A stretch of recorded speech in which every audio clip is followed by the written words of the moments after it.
Hello, and welcome to the Liquidity Event. We're your hosts, AJ. And I'm Shane. And this is episode 98, being recorded on June 14th, airing on June 16th. How you doing, Shane? I'm great. Great. I'm in your house. So I'm weird. in Palm Springs. So weird. What's up, dog? We've got a great show for you today, folks. We'll be talking about how folks who moved during the pandemic are coming full circle and going back to the big cities they left. We'll be talking about some cool tech. We'll be talking about an IPO. We'll be talking about a slashed valuation of a popular tool that Shane loves that I don't really understand. And we'll be talking, of course, about work from home policies. So how's Palm Springs? It's great. Wait, are you talking about Reddit? The one you don't understand? Yeah. Oh, I can explain Reddit to you in like 6 minutes. Just give me... I don't need you to mansplain Reddit to me. Thank you.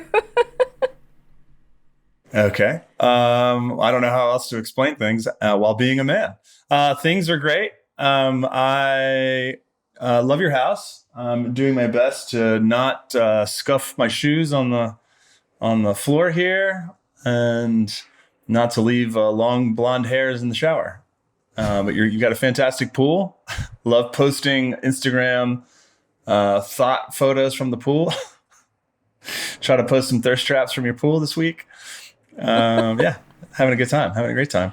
Did you make any friends? Any neighbors? The neighbors are great there. I have not seen any other human beings here yet. When's the high season? I don't understand. It's not high now. in most seasons. It's too hot for people right now. No, the high season ended on May 1st. Oh, got it. The high season's like November 1st to May 1st. Yeah, February is really when you want to be there. How are you doing? How's Brooklyn? I'm great. I'm having like a New York week. I feel like last night I went to this like women in tech event in Williamsburg on a rooftop, which was super fun. This morning I went into Manhattan to do a internet TV appearance to talk about credit scores on Cheddar. So shout out to Cheddar TV, Cheddar News for having me. That was fun. Yeah, I'm thriving in New York this week. Although they're doing some pretty major construction across the street from my apartment. So apologies if you can hear that just gross noise in the background. Oh, you're in the clear. I don't hear a thing. Awesome. So let's... Great transition. Great transition. So speaking of being in the wrong place, we've got a few articles we wanted to tie together here. We're calling this the full circle on pandemic moves. So folks who have moved during the pandemic are changing their tunes a little bit. This first one, Americans are leaving Portugal as the Golden Visa honeymoon ends. We talked a little bit about this a couple weeks ago, but basically this is a Bloomberg piece of interviewing folks who actually did make the move to Portugal and all of the complaints that the Americans have with living in Portugal, such as they can't handle the European bureaucracy, they are having trouble learning the language, boo-hoo. Rents in Lisbon have been driven up almost 43% year over year, and apparently the honeymoon is not as rosy as they thought it would be. But you're thinking about moving to Portugal legitimately, right? Yeah, I have a lease, or a lease. My landlord just canceled my lease in Mexico City. I actually don't have a lease anymore in Mexico City. So got to figure that out. Yeah, I have an application in for a golden visa, more like a digital nomad visa. It could be either Portugal or Spain. So we shall see where I land. Spain is seeming more and more appropriate given these articles that we're seeing coming out about the difficulties of the Portuguese government in honoring the applications that people are seeing. I can't tell if these are boomers that moved from Michigan and don't know how to use computers or work with lawyers that are having trouble, but this article seems to say that you could really struggle to get your applications even honored by the Portuguese government, and they've gone cold.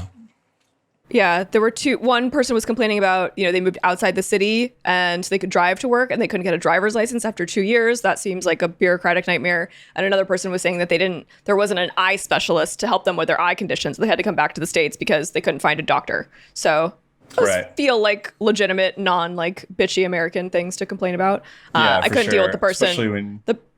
Yeah, people are like, I can't learn the language like that. I have zero sympathy for. Like, come on. That's yeah, inexcusable. Wait, the Portuguese language is one of my favorite languages because it's just drunk Russian trying to speak Spanish. Have you ever heard the Portuguese language? I mean, obviously you've been to Portugal. It's beautiful. Yep. Yeah. You think Haven't been to Portugal yet. Oh, No. I thought you'd been there. No, it is. It sounds like a drunk Russian trying to speak Spanish.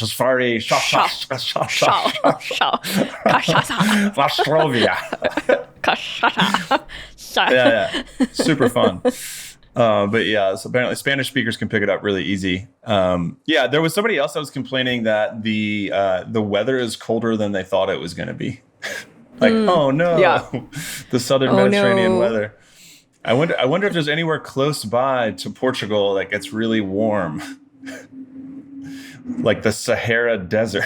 It's like a $40 flight, and you're in Morocco. I don't know. It sounds like a lot of these people, it was their first time moving abroad as well, and they're just not as easily becoming a European citizen as they expected, which is, the dream, right? Get that European passport, and then you can live anywhere in Europe, and Portugal is just kind of like the stepping stone. It's your gateway to Europe.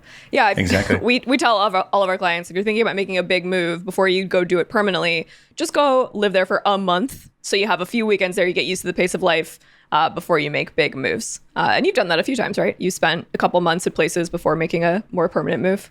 Yes. Yeah. Mexico. I was spending time in Portugal last year before a woman convinced me to come down to Mexico. So I'll be back in Europe in a couple of weeks, continuing the exploration. Beautiful. Speaking of moving for love, we've got a New York Times article here called "Their Crypto Company Collapsed and They Went to Bali." For love going on? I don't know. They love crypto. But they love crypto so much their companies collapsed and they went to Bali. I'm going to let you go off on this one. Oh, yeah. I mean, the crypto has just been getting kicked in the teeth for the past year. And this is just another piece of fodder for people that love the downfall of the crypto. Yeah, I mean, it's kind of like a hit piece on these two co-founders of Three Arrows Capital, the Singapore-based cryptocurrency investment firm that went bust. And then what do they do after this went bust? I mean, you could read this in two different ways. I mean, they made a lot of money off of trading in the crypto space, pretty what's the word I'm looking for? Speculative asset class, that they were early to the game. They're both my age. They're both 35, 36. They made millions and now they are trying to figure out what's going on, what's next for their life. Some guy's surfing in Bali. One guy has this like $25 million house in Singapore. It reads really rough for this white dude, honestly, that's just like, yeah, I'm just like getting back, like focusing my chakras and doing a lot of yoga and doing a lot of surfing. Yeesh. Go, okay, all right. I think $1 billion got deleted under your management. So I don't know what else you do though. Like, I mean, you were dealing with retail investors. They didn't have to be accredited investors. The SEC just announced they're moving forward with a crackdown on Coinbase. Crypto is really on the way up. Regulations were really light. Anybody could get involved in the space. And as long as everything was going up into the right, nobody really cared. And now Gary Gensler just announced a lawsuit against Coinbase. Coinbase is claiming that they tried to register certain assets on their exchange with the SEC, but there was no way for them to actually get them listed or get them disclosed. And the SEC is leveraging or is alleging that Brian and his team at Coinbase never even tried. So we'll see what happens when it goes to court. If it does go to court, just another article about the downfall of a asset class that potentially has no use case, but was quite the buzz for about 2-3 years. As opposed to AI, which has nothing but use cases popping up left and right these days. And we're seeing a 10-fold increase in the VC funding flowing into it. I don't know, quite a tale of two techs. What do you think? I was just thinking I haven't seen a lot of crypto and AI being merged for any new companies. Have you seen anything like that? Like any creative AI applications for the blockchain? I don't think I've seen anything like that. So AI seems to be looking towards the future. Yeah, what AI is doing towards valuations upwardsly. I mean, we have this article later about how Mistral AI is already worth $260 million 4 weeks into founding. I think crypto, adding that to your pitch deck might have an opposite effect on your valuation at this point. I don't know. I'm not a VC, but I imagine I haven't seen a lot of. I wonder how long that stadium in LA will be called Crypto.com. Yeah, I think it was like a 25-year lease, but we'll see if that lasts. Jesus if someone Christ. wants to come in. 25-year naming rights, I believe. Well, yeah, Pets.com would just now be losing their lease on on a stadium after 25 years Dodger being founded Stadium. in 19. Yeah. being for reference. Speaking of California, we've got this another similar article here. We love this shit, right? We love the work from abroad, work from home articles. They fled San Francisco. The AI boom pulled them back. Not really a hit piece. It's kind of a white people hit piece, right? These folks moved to Bend, Oregon from San Francisco. And they were like, okay, now we're in AI and now we need co-founders. And we're not really having luck sitting at the coffee shop in Bend, Oregon or going hiking, meeting our technical co-founder for our AI startup. So they went back to San Francisco. So like, there's a reason people flock to cities, right? And this, $10 billion in like all the money that's poured into AI, I imagine some of that's going to be spent on San Francisco office buildings to get these companies off the ground, staffed up and, building their products. Yeah, I kind of feel for these people. Anecdotally, I had a prospect call with a former employee of a startup that's heading towards an IPO, and the return to office mandate came in. He was in New York. The office was in San Francisco. He was the head of machine learning, and he just said, no, San Francisco sucks. No thanks. Yeah, I mean, this company is doing very well. And he was like, you know what? No, I'm the former head of machine learning. It turns out getting jobs in machine learning means having a machine learning background means I can do whatever the hell I want these days. It's like having 5 years of experience in crypto in 2018. So yeah, he just said, no, I'm not going back to San Francisco, quit his job, and he's doing well outside of that. So I would not be surprised if more of these mandates to return to office aren't, the call is not heeded. The call to Gondor is, the fires of Gondor are lit, and Rohan does not show up in this case. But at the same time, I do think that a concentration in one city, like rubbing shoulders, being face-to-face, does create a lot of ideas. It's hard to like found a company remotely, for sure. I don't think you and I would have ever co-founded Brooklyn FI remotely, for sure. No, it was a lot of in-person, especially when you're getting to know someone. Like, I mean, we've had great success with working from home because we get our folks together in person, they meet each other, they collaborate, but like to come up with ideas that are going to move something forward, to like fuck around and find out, move fast, break stuff. It's really hard to move fast and break stuff over Zoom. Right. Yes. I think working remotely is a mid-career move. It is not, in my opinion, an early career move. We do have some associates at the firm that are like some new associates at the firm that are working remotely, but it's like, I don't know. I think it works. One's in New York and one's in Arkansas. They have like very two different backgrounds. I'm sorry. One's in Mississippi and one's in New York. And one's in Arizona. Right. Yeah. Anyways. We have a third one now. Yeah. So, but that was not his first job though, out of school, the Arizona boy. I'm talking about first jobs. Yep. What's up, James? Before I forget, I do want to circle back to this joke that I had written for the crypto. Oh, you missed a joke. Oh, please, let's roll the tape back. Sorry, folks, bear with us. Shane had a joke that he didn't get in, so please go ahead. Wait. I'm just reviewing my notes here, and if the lead up to the joke is definitely going to make it pop for sure. But I was also looking at Puerto. Well, you and I have talked, like your dad has been in Puerto Rico, and your dad said there's like a lot of crypto guys in Puerto Rico. So there is. There's like 3 home bases, apparently, according to this article. It's like Bali and Miami. Like we've done multiple discovery calls with people in Puerto Rico and Miami for crypto companies that wanted back outsourced accounting or wanted personal financial planning. But Puerto Rico's on that list. So I think it's Bali, Puerto Rico, Miami, and prison are like the 4 main places for these people to gather in their crypto startup. All right. Got it. All right, let's keep moving. All right, we got it. Thanks for the joke.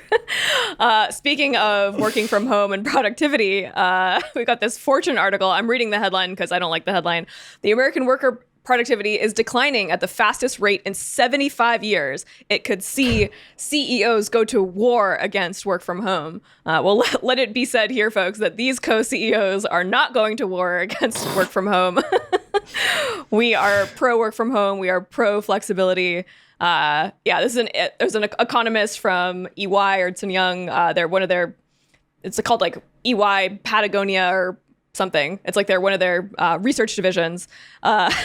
So the article is saying productivity plummeted or plunged, but it was only by 2.7%. So productivity is down 3%. And this is news, is what I got from here. Yep, CEOs don't want their workers working from home because they've all rented very expensive office spaces in San Francisco, New York, Denver, Seattle, etc. Yeah, is it even that the productivity has dropped or the year-over-year growth of productivity has dropped? He said it plunged. U.S. productivity plunged 2.7%. in the first quarter compared to last. Oh, you're right. No, it's compared to last year. So that's even the growth of productivity. So this is like literally nothing. So it's 0.9%. 0.9% year over year drop. Like, okay, thanks for the clickbait here, fortune.com. CEOs going to war. All right, let's take a look here at the stats here. 0.9% worker productivity drop year over year. Okay, got it. I mean, everyone wants to talk about work from home. Nobody wants to go back to the office, right? So I think that's why we see tons of articles like this. But yeah, I mean, this is a nothing burger to me. I think that, we had probably one of the biggest productivity jumps of all time from 2022 to from 2021, 2020, 21, 22. So we're coming off all-time productivity highs, especially in 2022 when we were still pretty much in the pandemic. Is my take on that. Is like we were still kind of wearing masks and we still weren't doing a ton of travel in Q1 of 2022. That summer last year, a lot of travel took back off, as we're going to talk about revenge spending in travel here in a little bit. But yeah, I mean, we're essentially off the S&P's all-time high when it comes to worker productivity. So I think this is a nothing burger for me. Yeah. Also, that all-time high of productivity in, I don't know, July of 2020 was not healthy for anyone. That was incredibly disruptive. Like, we were just talking about this last weekend. Like, we were working 16-hour days to try to get tax returns done that were extended based on laws that changed every 5 minutes. Like, no, thank you. I'm not going back to that. I'm happy for it to be down 0.9%. Thank you very much. 2023 so far for me, AJ, has been the best year of my life, probably. And I'm not sure if it's because it's been a great year or if because the last 5 years have been a fucking nightmare. Let's unpack that a little bit. Let's unpack that a little bit.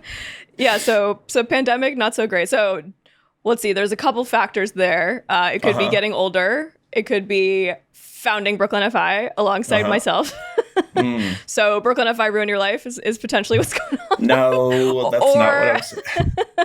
Or have we just finally hit critical mass where we can actually step back finally and aren't working like crazy people? So maybe our productivity has dropped, I don't know, 20% and we're 100%. It sounds like you're 100% happier. Yeah, no, I don't know about that. I mean, I worked like a 14-hour day yesterday, but a lot of that was just like stuff I wanted to work on. Like it was just, I think the 0 to 15 of employees is the worst part of owning a business. 0 to 5, 0 to 15. I was talking to another entrepreneur about this, about like going from 1 employee to 2 is a nightmare because you have to get to like 150% capacity, and then you give 50% of your work to that new person, and then you're still at 100%. And if that person leaves, then it goes back on your plate. And then but once you have 10 people, or it doesn't work out, which is the worst. Yeah. Yeah. And then I guess you have to get to a point which is probably where we're at, where you've got, 30 people. If somebody leaves, like it's not the end of the world. The capacity spread is not that big of a deal. So yeah, I guess I do feel a psychological or a psychic income or more security knowing that we are at critical mass. But also I think like just things are just kind of evening out for us. Like it's like I have a job again. The pandemic isn't what it used to be. We're working remotely. Our employees are happy. It's not just like the micro Brooklyn FI space and our world and our lives, but also like the macro, the world might be getting a little bit back to normal post-pandemic. Yeah, I feel that. I don't know. I'll talk to my therapist about it. Okay, sounds good. You keep us posted on that one. Thanks for letting me indulge on the pod there. Speaking of having the best year of your life, who's going to know about it if you don't track it in Notion is my question. People are using the tool Notion to track and plan their entire lives. I was going to make fun of this and talk shit about these people, but I actually love this. I love tracking. I love data. I love knowing that I'm drinking water. I love knowing how many times a week I'm going to the driving range, 0, as I'm trying to learn how to play golf. Am I taking care of myself? Am I being productive? Am I getting all my things done on my to-do list? Am I planning my vacations? Am I going to hit all the spots that my friends told me to go to? Like, I love this idea of a optimized list tool to track the things that make me happy and healthy. No brainer of the week. I got you here. Whatever your hobby is, listener, whatever you're into, Google that hobby and then add the word camp to the end of your search results and make that a vacation, please. Because I went to surf camp. It was fucking dope. I even worked while I was there, so I didn't have to take any quote unquote PTO. Are you going back? I'm going back on Sunday for 2 weeks. I'm actually taking the time off. I did not approve this PTO. Just kidding. I did. Actually, listeners, I demanded this as PTO. I made Shane go on a vacation. Yes. And everyone's excited about it. But also, listener, whatever it is, AJ's is researching golf camp at least, which is a little bit more expensive than just swimming around on a board in the water in Mexico. But it's also going to be incredibly rewarding. I think you get to focus on that thing. You get to really be outside of work. You're not like at some coffee shop in Miami, just like, I could work from here. And then you crack the laptop and you do 6 hours of work on vacation. So whatever it is, equestrian camp, archery camp, cooking camp. Oh, wow. Good call. Cooking camp is cool. Yeah. Anyway. That's a very AJ thing. Anyway, moving on. No brainer of the week done. The Notion thing. Yeah, circling back to Notion, people using Notion. By the way, I love that we have MIT technology review articles in our podcast. We're extremely smart people. Shout out to Michael Kitces, the guru of the financial planning industry, for posting this and me commenting on it on LinkedIn and being like, yeah, we love Notion. Cool. Anyway. I will say that there are a few new tools that are database focused, like Airtable and Notion, that have a strong learning curve for your no-code people, such as you and I, and most of our listeners, I'm assuming, not our clients, of course, who can code or at least can do low-code platforms. But these tools that are sitting on top of a database, while they do have a learning platform or like a learning curve, you can leverage all that data once you get over that learning curve. Like we're seeing AI plugging into all these tools and being able to like impersonate you or picking it's just a lot more useful than using Google Sheets or Word Docs or what have you in order to which are all sporadic. They don't talk to each other. They're not relational at all, like relational databases that we will sit underneath of these tools. So I'm just seeing a lot of articles and like a lot of people that are if you're willing to use these Airtable and Notion to organize your life, I think there's going to be dividends on the backside. And I'm also seeing a trend that it's not just B2B level stuff that's leveraging databases like B2B plugins and interactivity and APIs and whatnot, but also consumer-based tools are getting. Yeah. And if you're not currently using AI tools in your job, we've talked about this before, like you need to start familiarizing yourself with them because you're going to get left behind, right? We don't think your job is going to get replaced. We think you're going to be left behind if you don't know anything about AI. So what better way to learn about these tools and to use them than to plan your vacation with ChatGPT and Notion and just get familiar with how to use them. So the next time your boss asks you like, hey, do you know anything about AI? You could be like, oh yeah, let me show you this cool spreadsheet I built for my, girls trip going to Lisbon at the end of June. Yeah, I love that. I love like posting, like asking ChatGPT for an itinerary, posting that into your Notion, and then also posting, photos of all the things you're going to go see into that Notion, and just like having Notion as like the centralized hub. And then next time you're going to want to go travel, you could plug that ITIN.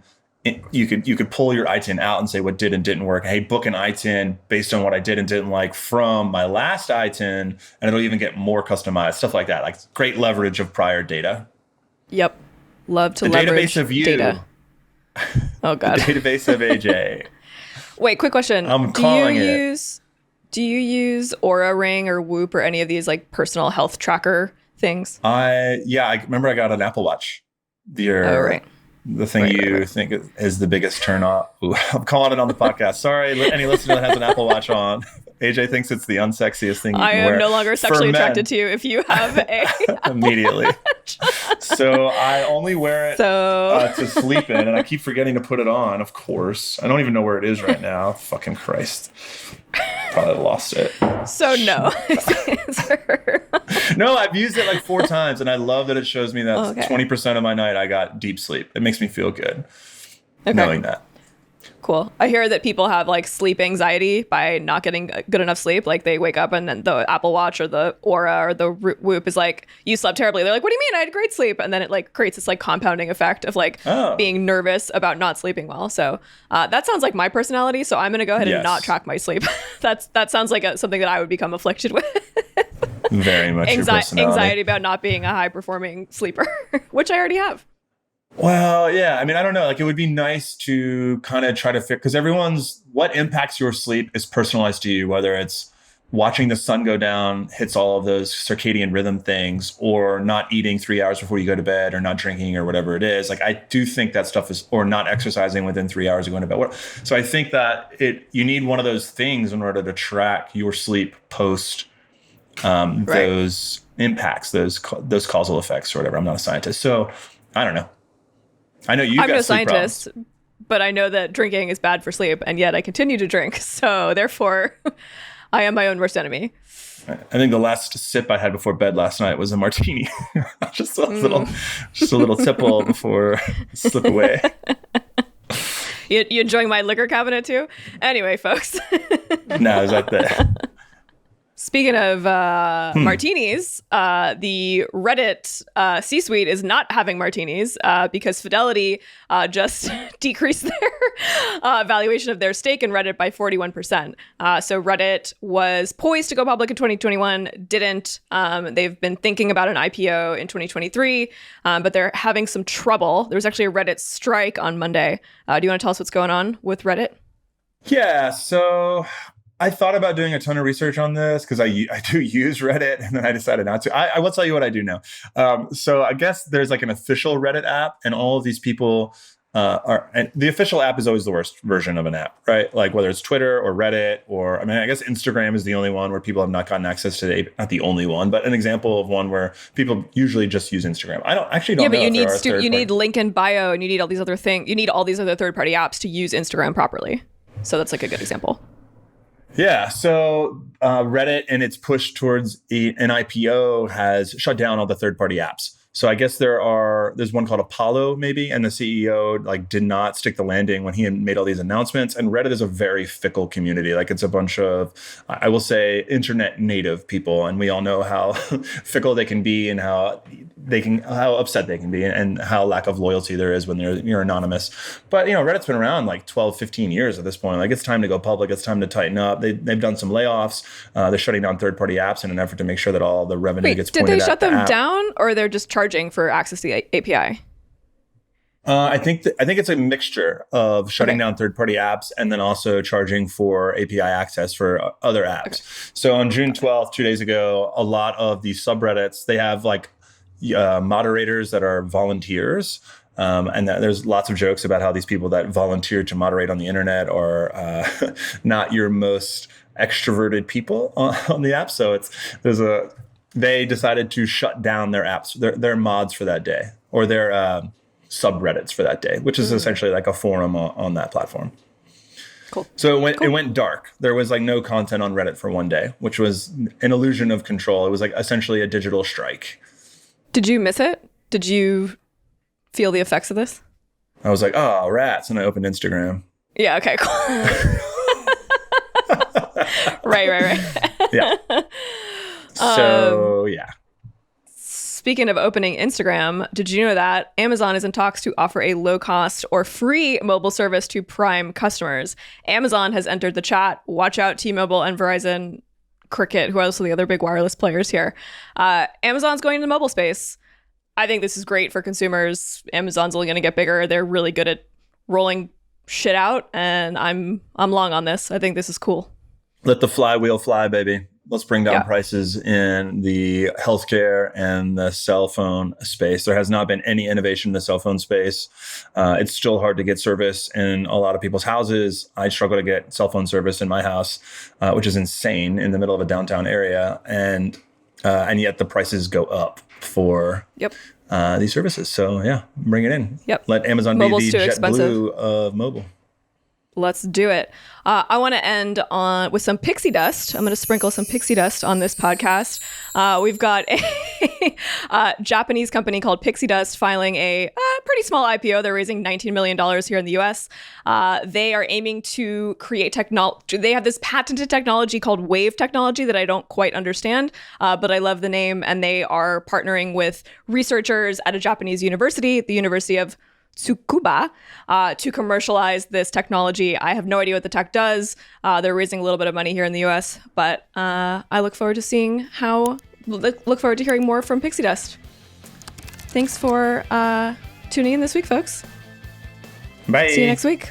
Bye. See ya.